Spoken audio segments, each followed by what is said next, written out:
Good morning, class 10. Today we are going to start our chapter salt, chapter number 18. First two chapter we have done. Now I am going to start chapter salt. Already we know about the properties of acid and base, and the third property they have to discuss in your class 10, that is a salt. First we know what is the definition of a salt. When acid neutralize bases or alkali, we have already know about this reaction. When acid and base they react to each other, and then in the product we get the salt and the water. For example, they have given very common example that are the sodium hydroxide. Sodium hydroxide and alkali neutralize hydrochloric acid. Basically they have taken a one base and one acid. When acid and base they are react to each other, then we get a salt and a water.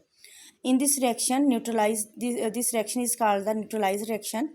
Means when we react sodium hydroxide with the hydrochloric acid, we will get the sodium chloride and a water.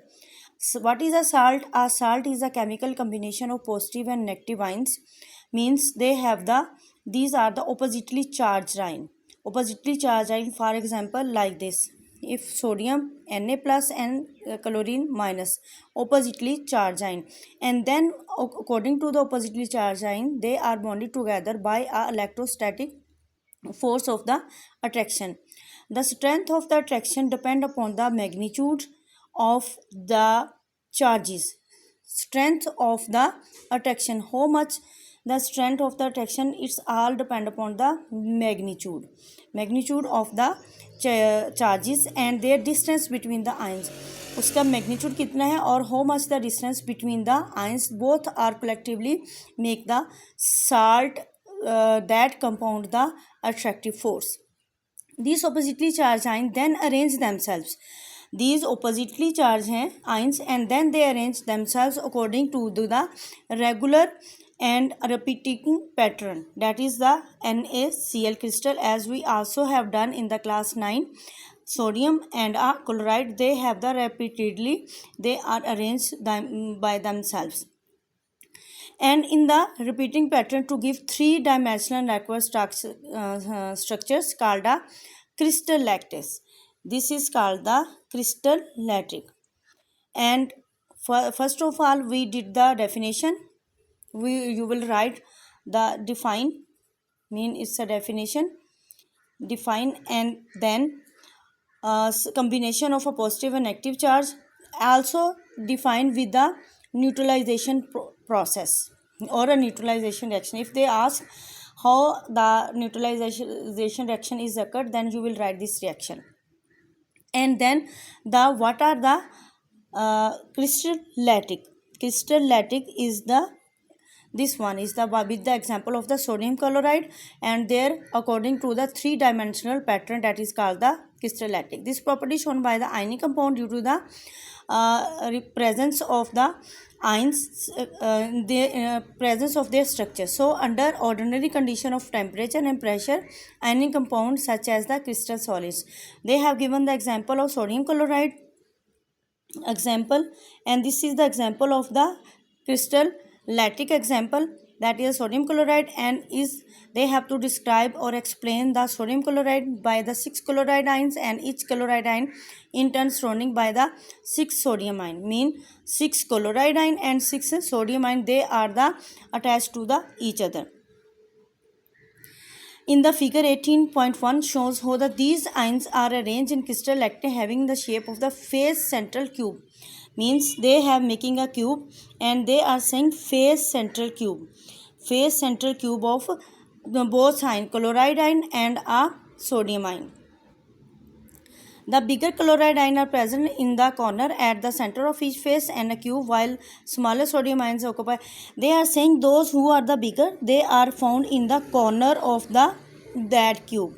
Corner means they are the bigger, so they are found in the corner, and those who are a small in size, they have to shown in a green color, that are the in the sidebar of this lattice.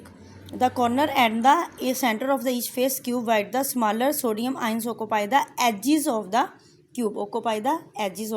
cube. This is about the arrangement of iron or salt or the neutralization process, and also the electron crystallitic, and with the example of the sodium chloride. Now the melting point of the ionic compound. Melting point of ionic compound has the electrostatic force of attraction present between the ion and the crystallitic. Significant amount of this needed to break this force. Mean we need of that type of force which are the breaking down of this crystallitic. This is the reason why the melting point of ionic compound are generally very high. Why? What is the reason? Because they are the strong electroattractive force between them, so that is why they have the generally very high of their ionic compound.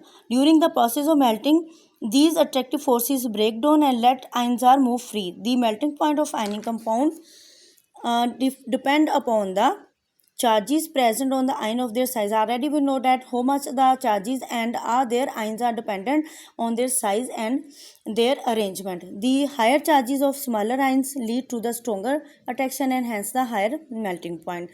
And the third point topic is the conduction.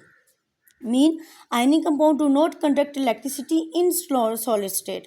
That is very important. Do not conduct the electricity by the solid state. Which compound? Ionic compound. However, they start conducting electricity in molten state. When they are in a solid state, they are not conducting electricity. When they start the conducting the electricity, when they are the mold, mean जब they पिघल जाते हैं, they are then dissolved in a water and the solid and held together strong force. फिर उनके दरमियान strong force of attraction has been created. So that is why they are free move and therefore cannot conduct electricity. When ionic compounds are heated to their melting point, their ions become free. When they are heated, automatically they are heat and then melt, and then they start to become their ions, and when the ion become, they are free to move and start to the conducting the electricity. Similarly, ionic compound are dissolved in water, and the force of attraction between ions break down the ion and gave them the free independence. So ionic compounds serve as strongly electrolytes because they dissolve completely these ions in the dissolve of the water. This is your lesson. You can learn this lesson